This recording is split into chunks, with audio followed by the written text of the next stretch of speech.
education data and the juvenile data. So I guess an idea would be to try to identify a county resource that would be able to analyze this data. And I know that, you know, my resource here is limited to be able to cull through that amount of information monthly in order to create quarterly reports. So maybe something that this committee can talk about and potentially even bring to the board with some ideas of if we want to try to mine this data, not only from the sheriff's office, but from other agencies as well, trying to identify some county resources that would be able to do that. So that's really all the update I have on our data.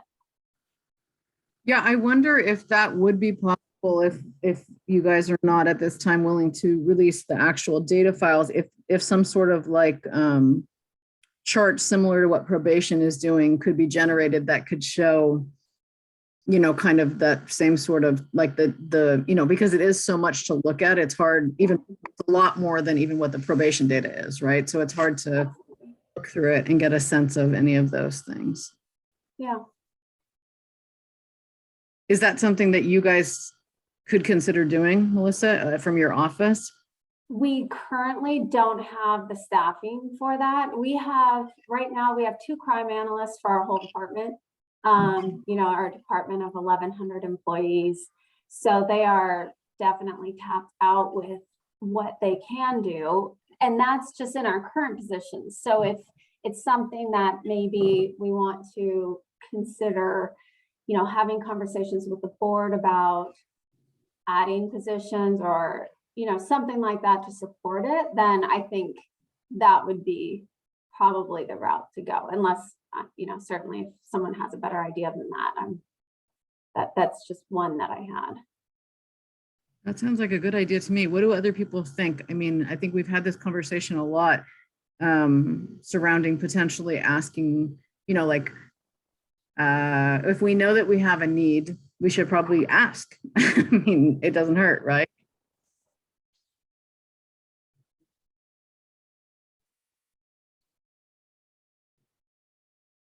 You see Shayla gave us a thumbs up. Yeah.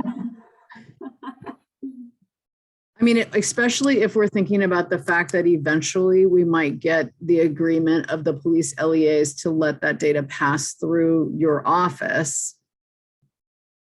I mean, what are the people, I know that in ORJ you guys don't have the capacity to do it, nor do you feel like it's appropriate for that to be your guys' job. So if it's something that is a priority to have this data be available, does that seem appropriate to you guys to ask for potentially adding a position to the sheriff's office to give this data for the? If I'm understanding you correctly, the question is if it's appropriate for ORJ to ask for resources to sheriff's office to have. No, I meant from our subcommittee to ask to through that way, because I think that the other thing was not seeming to be appropriate. I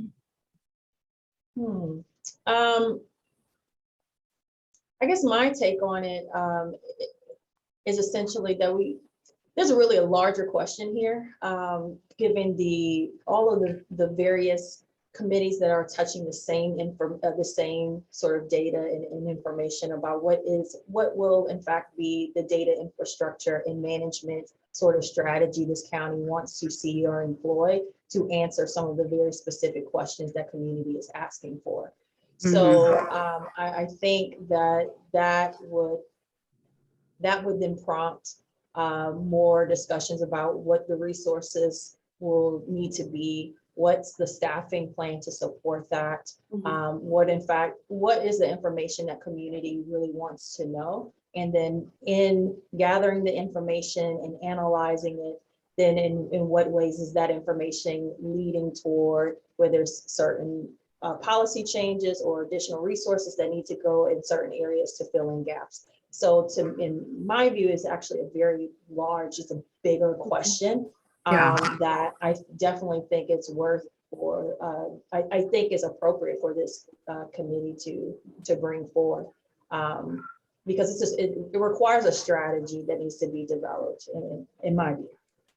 Yeah, that makes a lot of sense. I understand what you're saying, that it's a bigger question. It's not just a matter of making the suggestion for a particular fix, but rather for a larger strategy to be developed about how to handle the whole thing. Yeah. Jill, did you have something to add? Yeah, I would agree with everything Patrice said. Plus, on top of that, we've got in the works this Office of Racial Equity and Social Justice. So, I mean, if that's something that I know my boss has, banged the drum about data. I think that's something that we could look to them, whatever them is going to be, as being sort of the center point to collect data wherever it needs to be collected from to really address the issue in our county across the board, because it's not just within, this subcommittee, but we're dealing with this in a lot of different areas. So, and that's a place to look to determine what that office is going to look like. And there's a meeting this afternoon, in case any of you don't know. Great. You want to put a link to that meeting? Is there a link to share? Anybody else have thoughts? Cheryl, what do you think? Are you, I see you have your camera on. Nice to see you. I haven't seen you for a while. What do you think is the best way to handle? I think we've known for a while that we need something else, but what do you think is the best way to go about communicating that and getting something else?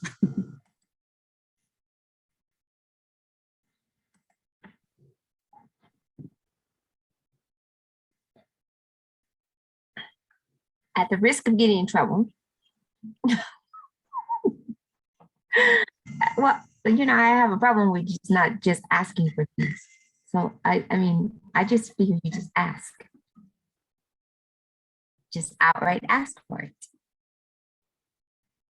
Within that office, in terms of the creation of that Office of Racial Justice and Equity, like to just make sure that there's a component of data collection within that. Yes. I mean, that's part of what is supposed to happen for the Racial Justice Oversight Body. And I think it seems a natural fit to me. Yeah, and we have been having the same conversation a couple of years now, right? Yes, and I think that if it's not allocated from the beginning, that we'd have a harder time getting it later on. So I think that having it allocated as part of the responsibilities of that office, an easier lift than trying to put it in ORJ or somewhere else. And I think it's an easier lift if we not just request, but have it as an expectation of that office. I think that makes sense, because especially with that component of not having one organization doing, like, they're outside of any of the individual organizations, right? That office would be centralized with that charge. So it does make sense for them to have their own way to, not to be leaning on everybody else's data people, but to have their own person. Yes, and what my understanding is that it's supposed to cover the entire county anyway. And it's supposed to cover all of the departments. So it wouldn't just be, the criminal legal system. It would be data on everything: health justice, housing justice, educational justice. Data that would inform decisions on everything. So I think that's exactly fit from my aspect. Now, I don't know if anybody disagrees with me, but I think I agree with Ms. Jill that is the most Perfect, thank you. I just have a quick question, and maybe I missed it, but is this new office, are they close to being up and ready and going and to do all of this? Or they're like, what are we doing in the meantime? Because That's a super good question, Melvin. That's what we're going to find out this afternoon at 5 o'clock. We keep hearing it's close, and there's been money that's been put aside from Measure X to help support that office. Okay. So it's a really, really, really good question that we've been asking for a couple of years now. And the only reason I ask is because if say there is no clarity tonight or whatever the case is, that they'll be ready to go in 9 months. What are we going to do up until that time? We're just going to punt this for 9 months. And then once that the office gets ramped up, which even if they get ramped up, I don't think it's going to be a full blown data piece within the first 30 days of them going to what this committee is looking like. So what are we going to do in the meantime? I guess is the question, and maybe that question just can't be answered. Well, one thing, we're collecting the data now, which is good. So we're collecting it in a usable format. And although, I'm sure it will take some time to get that office up and running, we're not just punting the idea but we are actually, gathering that data, and we'll have it ready to go. And just to agree with what Cheryl was saying, I also think having a central repository for data is a good idea, because hopefully the idea also is to track some of the individuals, not, anonymously, not obviously putting their information out there, but to be able to track their progress and hopefully see some trends that we can identify early on what the issues are, and then hopefully down the road later how they are, becoming successful. And so if one group has the data from the juvenile records, the sheriff's office records, or other law enforcement agencies, education, the district attorney's office, all of that, then maybe they can do some case studies or something down the road that would, I think, would really tell a story and hopefully provide some direction. That is a really good point. Yeah, because otherwise we're still going to have to collect a collection of information from different places. So if that was where everything lived, then they could talk to themselves about what they see in there. So yeah, I see what you mean. Okay, good. Well, that sounds like that's an important meeting. It's at 5 o'clock today, Jill? I'll try to come for a little bit. Yeah. Do you know how long it will be? Is it an hour or 2 hours? I don't know. Or as long as it goes. Okay. I'm not in, I know nothing about it. I'm not in the inner table. I know very, very little. Okay. There is a website on sort of like the engagement process for this. I'll just post a link. It's the same information that Jill just posted, but at least it's a link to the actual website. So if you want to go back to it in the future to see any other updates, you're welcome to do so. But from that, it looks like it's going on until 7 o'clock. Great. Thank you, Patrice. Anybody else have any other comments about this agenda item from either the panel or from the public?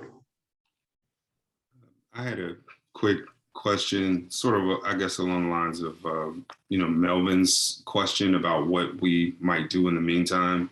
Seems a good time to potentially follow up on something we discussed at a previous meeting. That was, so we talked, I think the last time that we were all together, if not the time before that, but I think it was the last time, we talked about the mayor's conference meeting and pitch, and the prospect of following up that pitch with a written request to ensure that the ask got across. And so in the event that, that we are waiting for a significant period of time, say 9 months or longer, is that something that we have followed up on or still have plans to move forward with in terms of a request like that? Or could that be a reasonable next step as we wait for the office to sort of come aboard? I realized as I was doing the quarterly report draft there that we had left that off of this agenda to discuss, but I figured that it was covered by some of that we could talk about it anyways, because it's related to the other agenda items. I think part of, we were hoping to get clearance from the Sheriff's Department that they were willing to share their data and then potentially any data that was shared with them. But with the information that Melissa shared that they are not at this time willing to do that, that kind of puts a little bit of a damper on, I think, what we thought the potential pathway would be, right? Because we were going to ask them if they were willing, we were trying to give them something they could sign, a data release to say that the Sheriff's Office may release our own data. But if the Sheriff's Office is not willing to release their own data, I'm not sure if that strategy still makes sense. So I'm glad you brought that up right now, because I was also a little bit like not sure how to move forward on that particular part. Because I did sit down to try to like draft something, but then I thought, I'm not even sure what we're asking at this point. But I'm not hearing that the sheriff's office is not willing to share data. We do get their data now on a monthly basis. Am I Right, but they weren't missing willing something to here? give the data files, right? So I'm not sure how they could give us am I missing something? Melissa, is there a way that you could give us the police LEA's data? So what I was speaking to earlier was the proposal for the sheriff's office to release data to a contractor like Burns Institute or something like that to do the analysis. And that was the part that we're at this point not willing to send it to an outside county entity. So, but we are collecting it.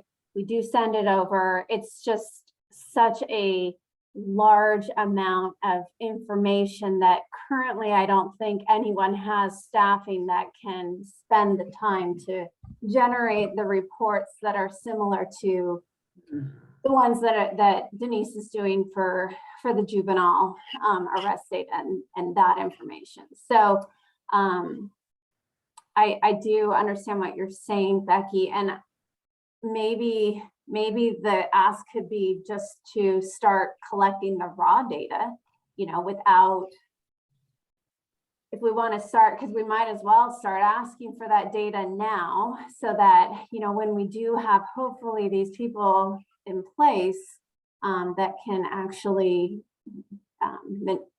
work with the data, they can get several months back and create a quarterly report or a, 6-month report or something like that. Yeah, I hear you. I guess it's just that, yes, and I don't think that there's any harm in asking them to release it, even if we can't do it, except for that just my own personal sense of tidiness. I would like to be able to have them see some results from their permissions, if that makes sense. But maybe that's just not possible to make those things happen at the same time.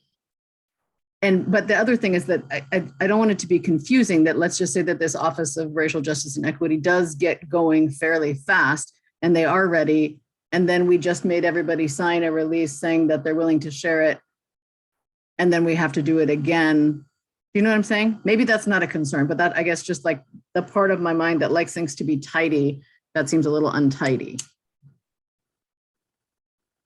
I think part of this too is that we may have missed a step as we were thinking about collecting data from all the various entities, which is the bandwidth to who actually has the bandwidth to do the analysis of all of those various LEAs and what it would actually take and what that would look like.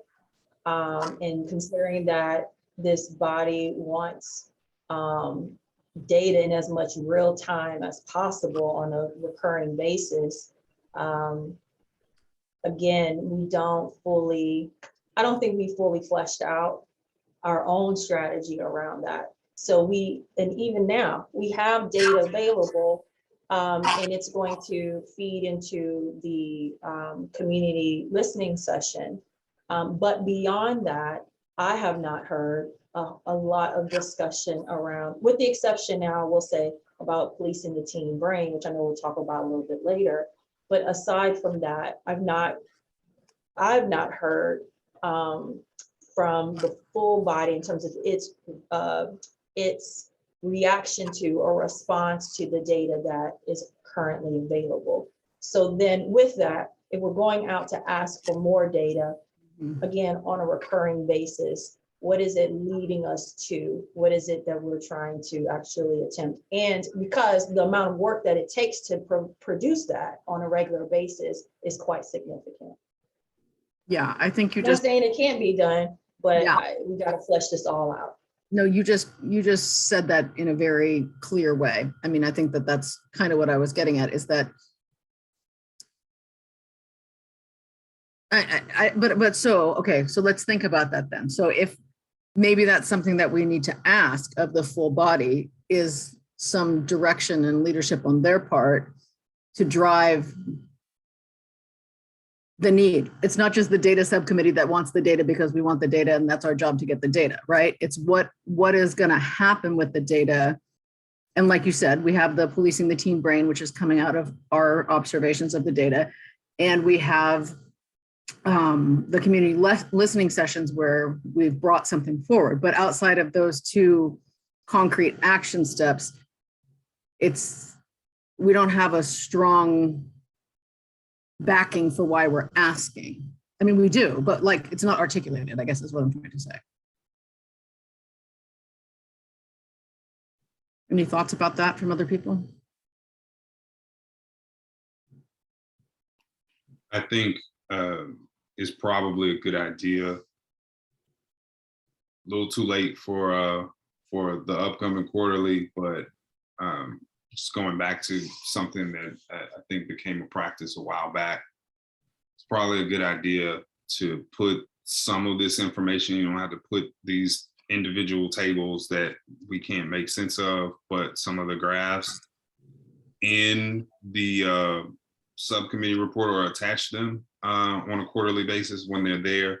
Because that way you can prompt that discussion of, okay, what's missing from this? What do you want to know? What should be the plan or the path forward for what we're doing with this information, and get that sort of insight from the full body. I think, if we don't have a forum, particularly where that information is available, obviously folks on the full body can, on their own time, go back and look at an agenda to see this information and to see what's there. But, we haven't sort of made the space, I don't think, for a full body discussion on what we have and what we need and what's missing and what the sort of overall strategy will be with the information. And I think, the subcommittee report, again, at this point, we're talking next quarter, maybe having some of that information and having a discussion to some degree about those next steps and getting some feedback from folks who aren't specifically on this committee and don't see this, with the regularity that the folks who attend these meetings do would be helpful. Mm-hmm. Well, maybe the timing is not really that off because, it was difficult, as I wrote in the email, it's difficult to try to put the quarterly report together when we'd only had one meeting in between in this quarter, with the other meeting being today, right? So that was just the way that the timing came together. But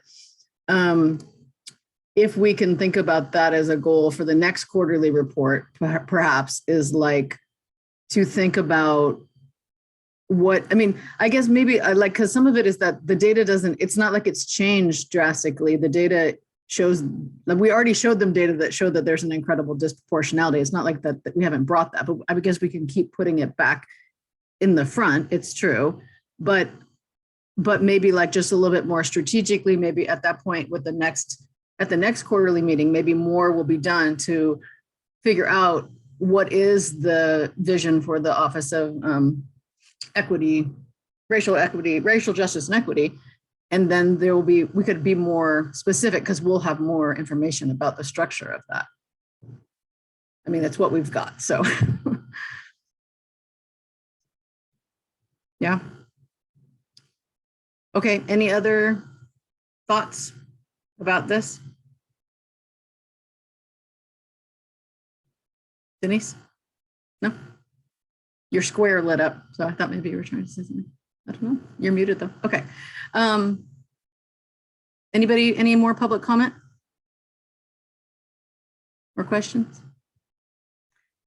Okay, then we can move to the update about policing the teen brain. Melissa and/or Patrice, do you guys have an update about that? I can start, and then I'll probably ask Denise to chime in here. So we have been, our training division has been in touch with the strategies for use vendor who puts on the training. And I think probably due to holidays and Omicron and all the fun things that have happened, they've been a little tough to get a hold of, but they're certainly very excited to come out and do some training we're trying to nail them down to some specific dates that they're available. And I spoke to our captain over in our training division, and he was waiting to hear back from them, you know, with their calendar on what they have available in the coming months. But they certainly are excited to come out. We talked with them about the two options, the train the trainer option and the standard classroom training as well. And then I think it was just late last week, Denise brought to our attention a potential funding source. So Denise, do you want to chime in and kind of talk about that? Sure. Thanks, Melissa. So I received a notice from Lara Delaney out of the CAO's office surrounding the possibility for what they are now calling federal community funded projects, which used to be earmarks, and they still are federal earmarks, but they just have a new label on it.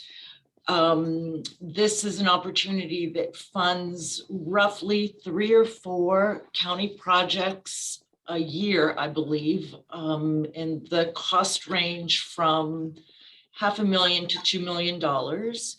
Only, you know, of all the applications that kind of come forward, only 3 or 4 get to the next stage, and hopefully with federal lobbyist support, we can get some earmarks. The process is a little lengthy and a little tedious, although it doesn't seem so tedious right now, but it could be lengthy. So I had a conversation with Lara Delaney and Paul Schlesinger last Friday, and they seemed hopeful, primarily because most of the earmark funds that come to them are more infrastructure and public works, as well as health services. So this is the first time something has come through from criminal justice. So in light of their support, I've been working with Melissa and Patrice, and we've pulled together a brief project summary, a brief budget, and submit that tomorrow to Lara, where we'll go through a process, as I understand, in the CAO's office for consideration of putting forward a full application, which would be due at the end of February, early March.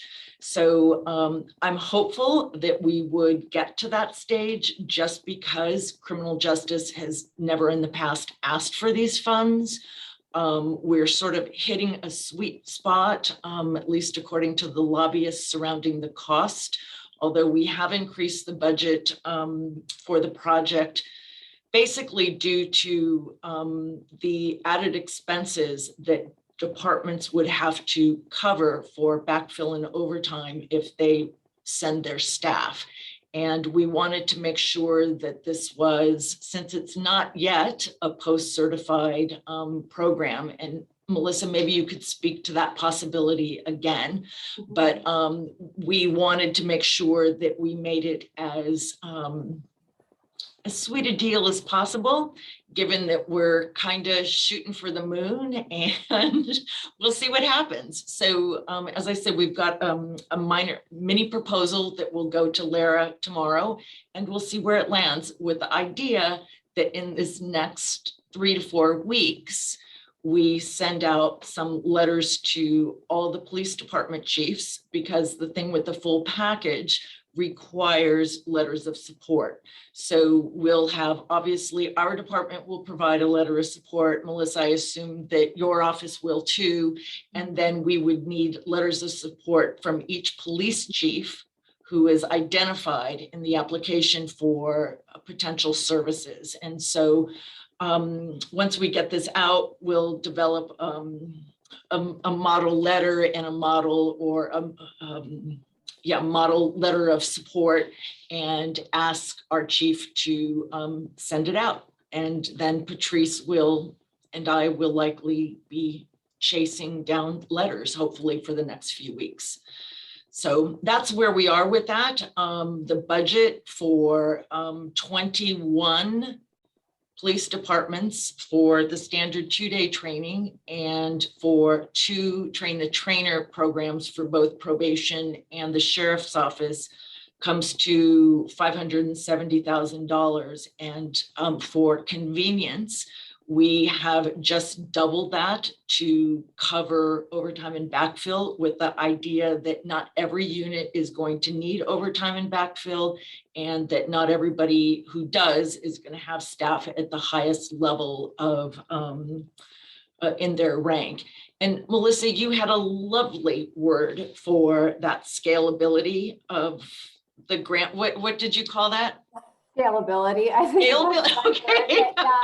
I suggested that the backfill costs. So when we send officers to training, a lot of the positions require that we backfill them. If they're a patrol officer, we can't just leave their position vacant. We have to fill it with overtime to have another officer work in their place. And that's generally the most expensive part about sending people to training. And so when I spoke to Denise about the budget for the proposal, we kind of partway through, I'm like, we should maybe consider adding money for backfill. And for some grant applications that we've submitted for Homeland Security grants and things like that, we add a scale of the range of money that we're asking for, so that the people that are looking at the project can see that, yes, they could fund, the 500,000, which would cover the registration cost, or if they want to fund, approximately $1 million, that would cover everything. That's the ideal situation, but we can also work with half that. So I'm hopeful that by even doing that, that might make our project a little bit more appealing to the group that's making the decisions on what projects should move forward with the funding requests. And just to add to what Denise said, the proposal, when we talk to the group about the training, the trainer is really expensive. It's, it's not just hosting a class and having people come in. They really work with the agency. They look at what your policies are, the whole 9 yards. And based on the cost, our initial reaction was like, that's just not going to be feasible. It's very expensive to be able to do that. But if we're able to secure this earmark funding and do that, train the trainer for the sheriff's office and probation, it also incorporates community-based organizations. So they reach out to the CBOs in the county that serve youth. They reach out to youth in the county to serve as role players for scenarios with the officers. It's so much more of a community commitment to the training that I think there's so much more benefit than just, training some officers from this agency and that agency. And so I'm really hopeful that this funding source may work, or if not, maybe we continue to look for other funding sources, because as I looked further into the train the trainer program, it does more than just benefit the agency. It really benefits the community and kind of gets a commitment from all sides, which I think would be great for this county. The standard training does the same thing too. So basically it's going in and trying to understand what is the cultural background of the community, what are the needs of the community, and so that it addresses, some of the cultural differences that exist between law enforcement and the individuals in the community, and tries to bridge that divide. So you can't really do that or you can't do it well without having a deeper dive. And that's why it is so expensive. And as Melissa said, in addition, the Train the Trainer program is led by an experienced law enforcement officer, as well as a psychologist who specializes in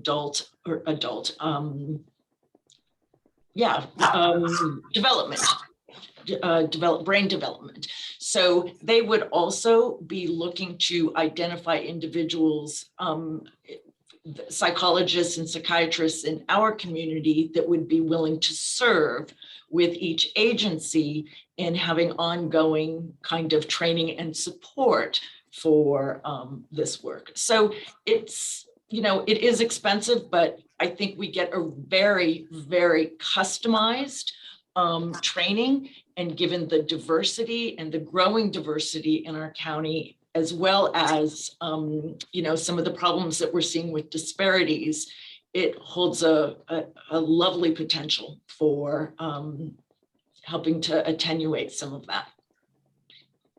I'm wondering, is there any sort of, I know that a lot of things that that we apply for, a lot of grant funding that we have in education, they sometimes want to see like a matching fund from something local. Is that ever a component of this, do you know, for the funding source that you're talking of? Because I'm just mindful of the fact that when we brought this information about the project to the data subcommittee of the JJCC, I think you were there, Denise, and maybe Patrice also, if I remember right. And they were definitely interested in, you know, participating. And I'm just wondering if, you know, if there was a way to bring a potential match or a letter of support for, you know, from that agency or some of the partners, if that would strengthen our application. Actually, that's a good point. I am not aware that a match is encouraged, but I think maybe we might want to strategize about that possibility. It would make sense. The other part of it, though, too, is, you know, with the JJCC, if we can get these funds, those JJCC funds can be used in the community for families, for the services, rather than, you know, training, which I think is true. I mean, use of federal funds personally. And that's why I understand what you're saying. And I, one thing I'm trying to bring to them right now is I recently learned that there are schools in Antioch that don't offer after school programming. And I was just by that fact that we have schools that don't have, like, paid or otherwise, like they just don't have an after school program. And so I've been collecting information from the school districts about schools that lack that. And that's, you know, an example of a, you know, direct service. And there's a lot of other things that they've been funding. But I mean, even if it's just like a nominal amount, but to show the support, or maybe just a letter of support, is maybe we were saying collecting letters of support from the different agencies, but also from the JJCC itself to say that, like, that they're excited to implement this and, you know, see it as an effective prevention strategy. So I don't know, just an idea, because they seem that's a good point, because I might want one from you too, from the R job. do it. Yep, for sure. Right. Patrice, something too?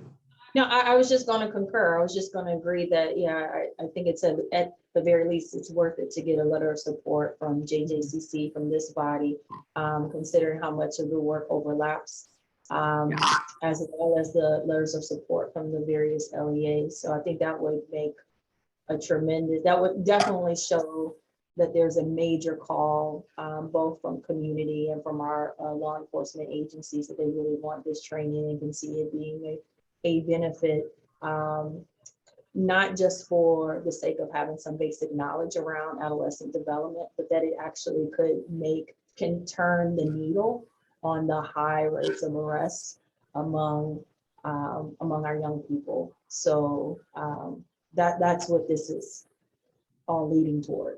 Yeah.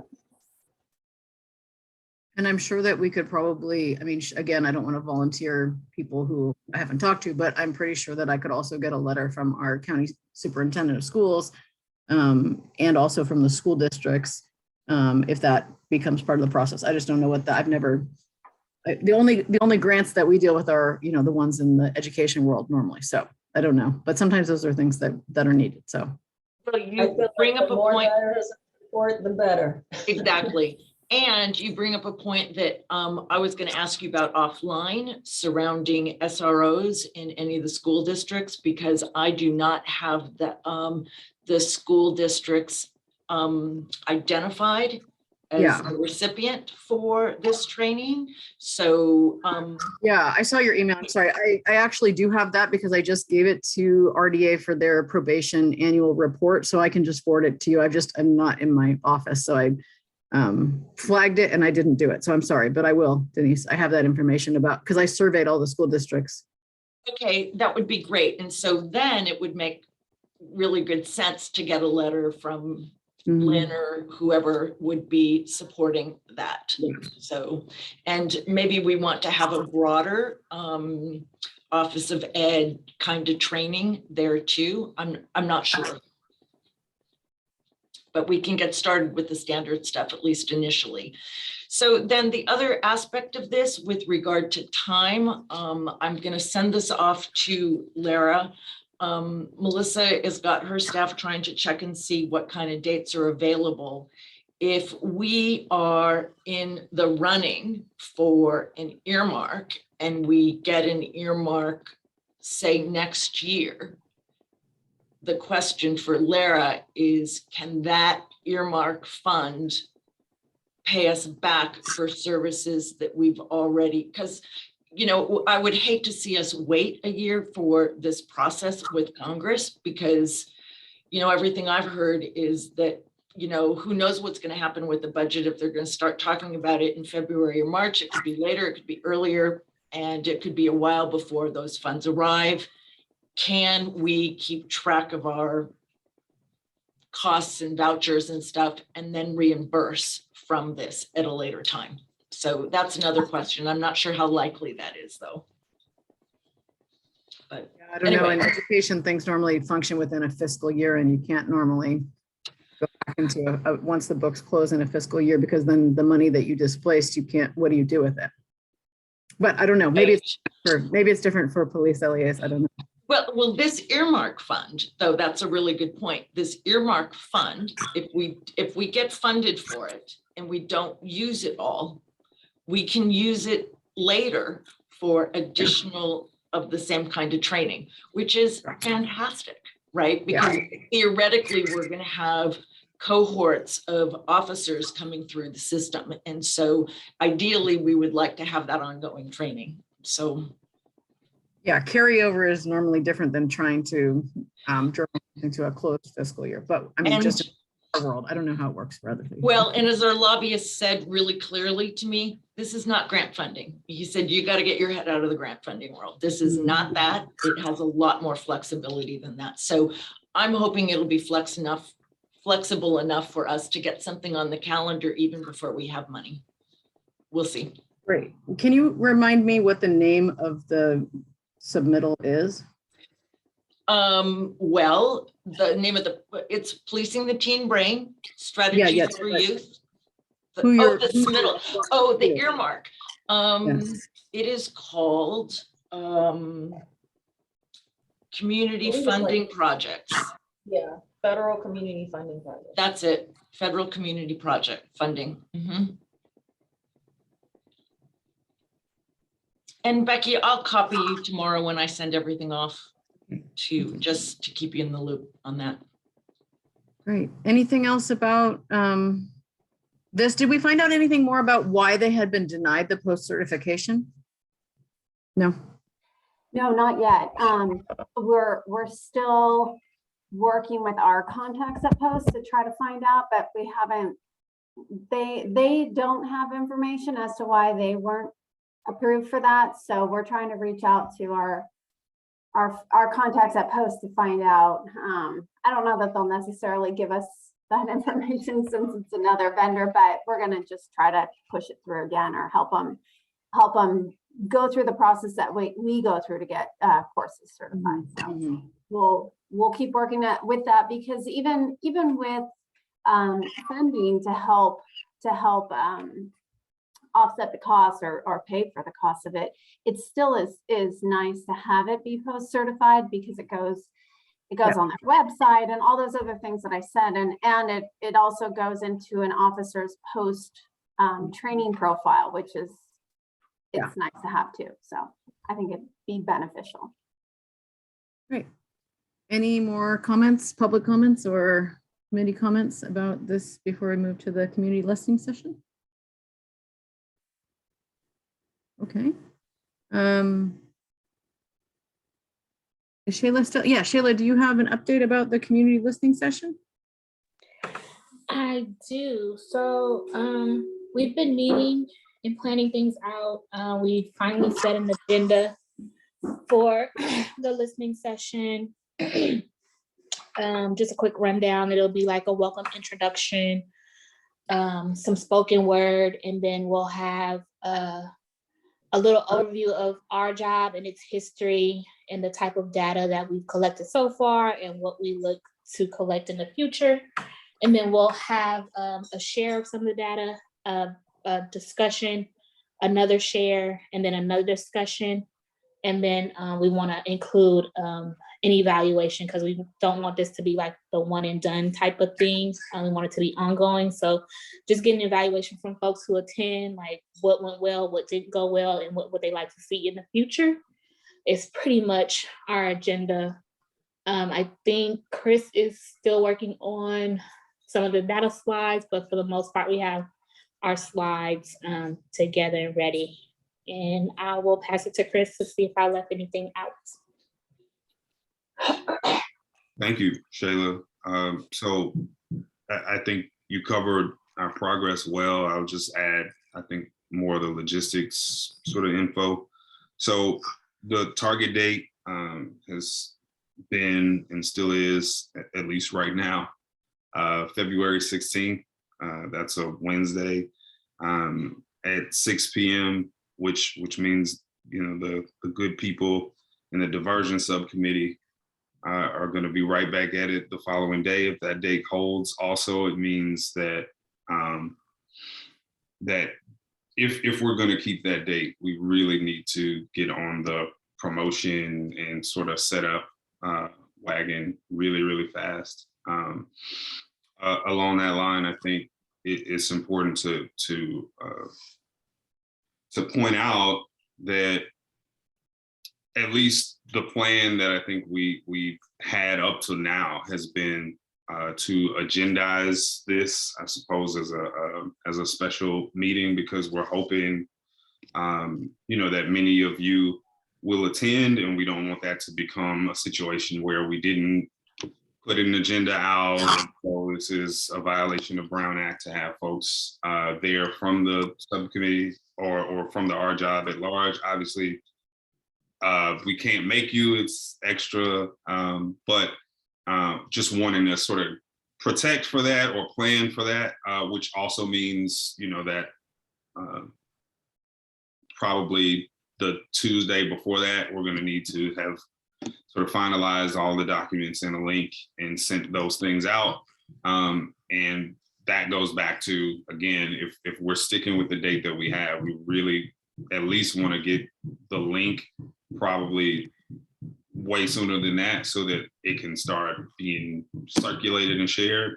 But I'm overall, I think, happy with the progress that we've made. We're sort of sticking to the information that is currently on the data website, which brings up another question for me, and I think this is a great place to ask it, and that is if at some point in the future that website is ever intended to include, say, the breakdown that we have here in this particular subcommittee meeting or something similar, you know, if that is something that could be added, because if there's a, you know, if there's a point or you know, a time frame within the near future where that might happen, that might help to sort of spur the next in the series, right? When that website is updated and maybe features some of the data that we have from a quarter perspective, we might want to go back and, you know, around the same time and do the round two to say this is what we know from a, you know, a more detailed perspective, at least at probation at this point. So that's a question for you guys, but ultimately that's where we are, and I think we have some hoops left to jump if we're going to make our date, and if we have to push it, you know, we can do that, but certainly because of, I think, the introductory speaker agreeing to the date that we set, if we can achieve that, we want to try to stick with it.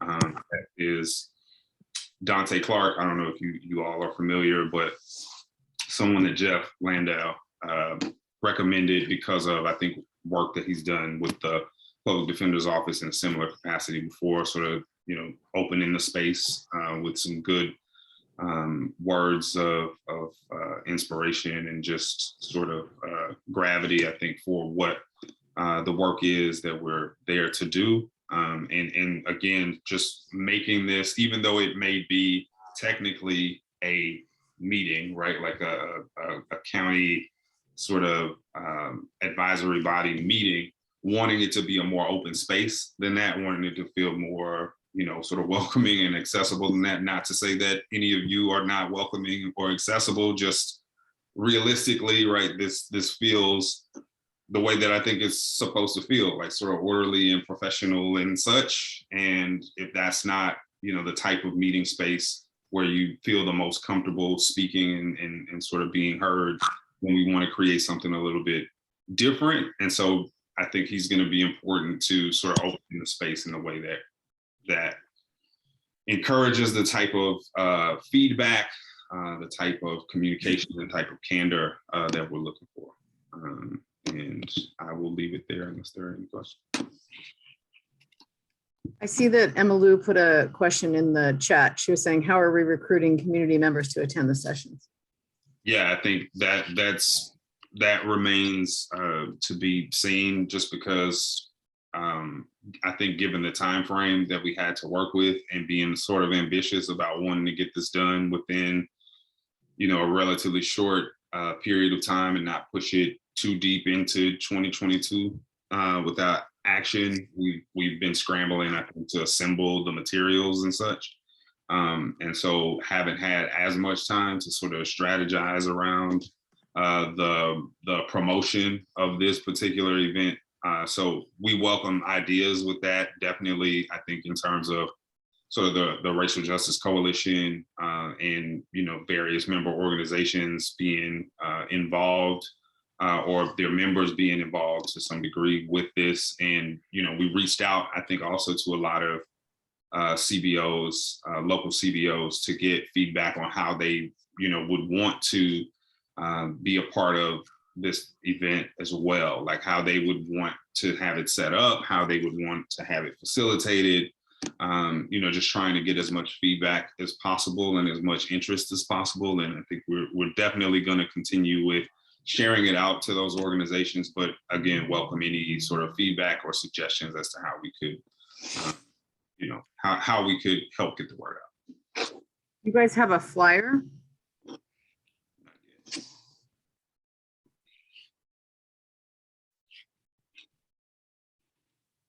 Chris?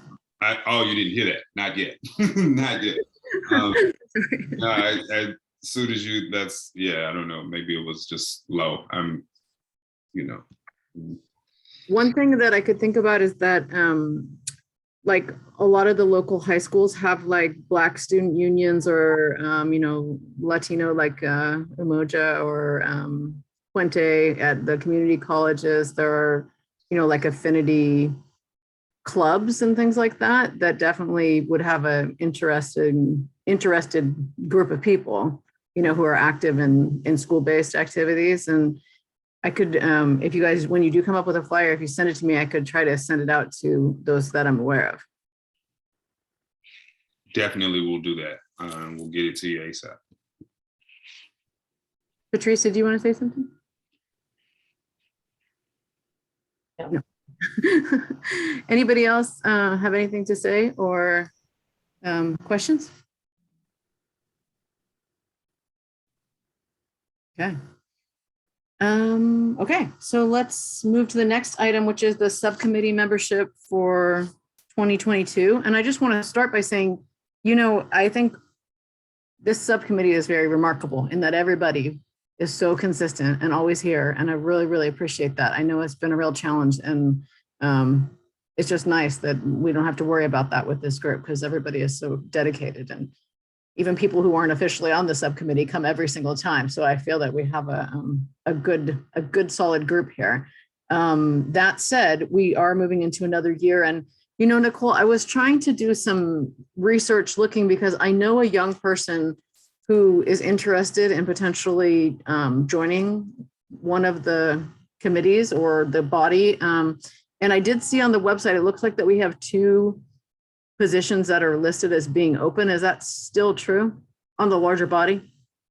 Community-based? Yes, 2 vacant positions. One is the faith-based organization seat, and then another one is a youth-based or a CBO that happens to work with youth. That was my question. Okay, so But it could we are be a going to be youth talking or- about that at the quarterly meeting at I don't know at what length, but definitely we'll be talking about membership and recruitment.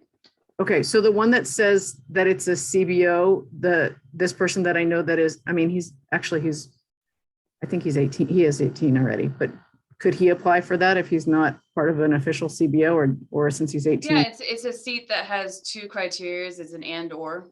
So Okay. it's a school age youth or a CBO that happens to work with, provide services for school age youth. So is a school, I mean, he actually graduated already, he's going to community college. Yeah, they didn't have on the bylaws no age, so I'm assuming it's probably more Tay is Okay. the Tay. focus. He's definitely a Tay age youth. Okay, so he could do that right away, right? I'm meeting with him next week, so I could direct him to that. Well, you can apply at any point and put his application in. I can provide you the link. It's the Board of Supervisors application that controls. Yeah, I think I saw it. application. I saw it, had your name next to it. But there will be a discussion with the larger body as far as how we want to move forward in recruitment, because all the CBO seats are set to expire this December. So we'll find out more for recruiting, if we're going to recruit now for those 2 positions, or we're going to wait for the bigger recruitment process for all of them. Okay. We'll know more Great. next week. I think we talked about this briefly in terms of the subcommittee, and I didn't hear anything between last time and this time about people who were feeling they were going to need to step away. But I guess that I would just reiterate that if you want to say so now, that's fine. But also if you would like to just message me separately and let me know that you are going to need to do that, it would be good to know that so that we can just be planful about the vacancy. Let Aura J know. Yeah. If I hear anything, I will definitely. Yes, please. Shayla has something to say. Yeah, I actually had a question about that because I love our job for sure, and I do want to stay on, but I know I'm going to be taking maternity leave soon, so I was like, how does that work? Like, do I keep my seat or will I be replaced until I come back? But it can definitely be an offline conversation, but I do have a question around that. Pretty sure that your seat would be protected should you want to return. I don't think that they could. Okay. Right to have you leave when you got rights there. We got rights. Well, thank you. And we're fighting for them. That's my opinion. But All I know is it'll be sometime mid or late February that I'll be starting leave. So I'll definitely give everyone a heads up. Thank you. I'll definitely give everyone a heads up before I take off. Do you know if you're having a boy or a girl? It's a boy. A boy. Great. Well, I've stepped away 4 times and come back. 4 I've had, and you can do it. Go and come back. Cool. Thank you. Okay, so hey, do we know anything about, I mean, this is like not the most timely thing to ask this, but do we know anything about like how long are we authorized to continue to meet in virtually? How long does that last for, the last time that Jill, do you know the answer to that? Yes, Jill. You know, I do. Yeah. Keep going. Yeah, right. They just had a discussion on Tuesday about whether or not they wanted to continue it. And they all said yes, as long as we have to be masked at least through February 15th is the state mandate. And then they're going to do a temperature check, I think, at the next Board of Supervisors meeting as to, where we are in the Omicron variant, whether there's going to be a second Omicron variant or another, whatever the next Greek symbol is. And so just anticipate we'll be continuing virtual. Great.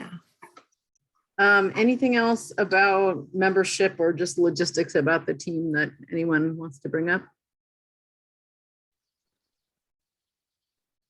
Okay. Next steps. So we do have the quarterly report, and I did send something to Chris. It's kind of abbreviated because we'd only met once and we had the agenda for this. So I felt like it was a little bit not as thick as some of the ones that we've done before, but I guess we'll have a lot more to report next time. So that's just the way it goes. And we'll definitely, I can speak to the things that happen here today. How about Chris? I know there were some things that we had said that we would be doing in the spring regarding Hayward Burns coming to talk about the way in which we're recording ethnicity, race and ethnicity. Is that anything that we have a more firm date for, or is that still something just upcoming? No, I need to check with Laura about it. You know, we've gotten some updates, right, about some data expectations that we had that were also sort of tied in with some of the work that she was going to be doing. And so since that has shifted, I need to go back and you know, just make sure that that's all communicated and then figure out you know, what the schedule will be for her. Okay, well, our next meeting is the 24th of February, it looks like.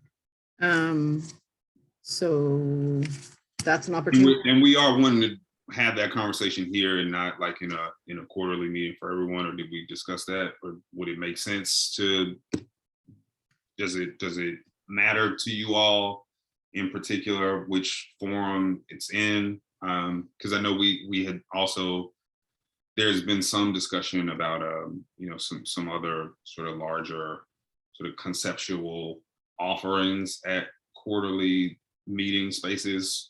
Granted, there's not like a ton to cover in a quarterly meeting, and we, you know, have the time to do that. So I'm curious if it makes sense to do it here, or if we would want you know, everyone. And I think it's just, you know, it's just I think we're fine either way, right? It's just, I think, worth asking, because if folks feel like, you know, if folks were to hear about it and say, man, I wish we would have gotten that information, or I wish I could have seen that, then that's something maybe we can head off. But if, you know, if there's not interest, then maybe it's something I can just ask about, you know, over the next month at subcommittee meetings and see, then we can figure out how best to schedule it. Anybody have a strong feeling one way or the other?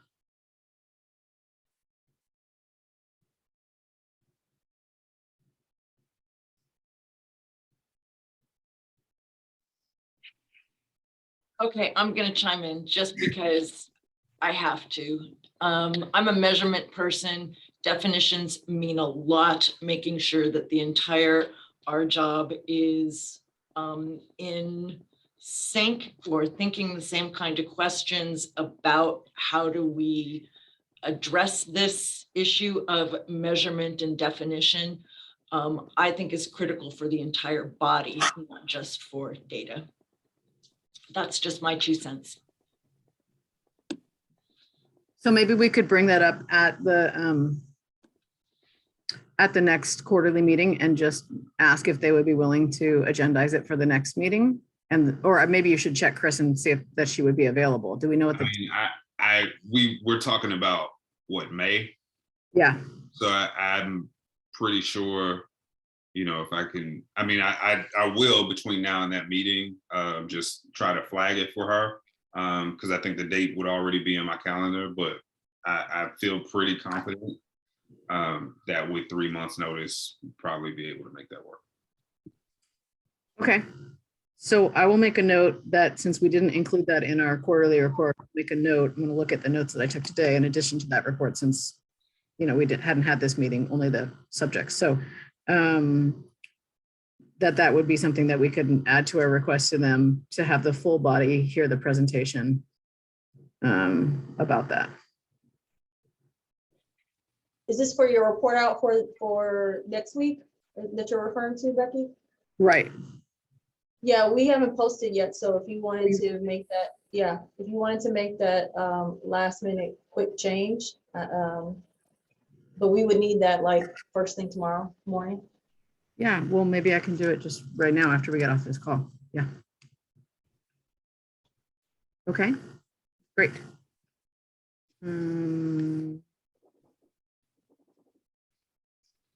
Anything else for the good of the community? Any other public comment or comment from the panel? Okay, well then we can give everybody back 21 minutes of their life here. Okay, we can adjourn the meeting at 4:39. Thank you guys all so much for your participation and your dedication to this team. Really appreciate it.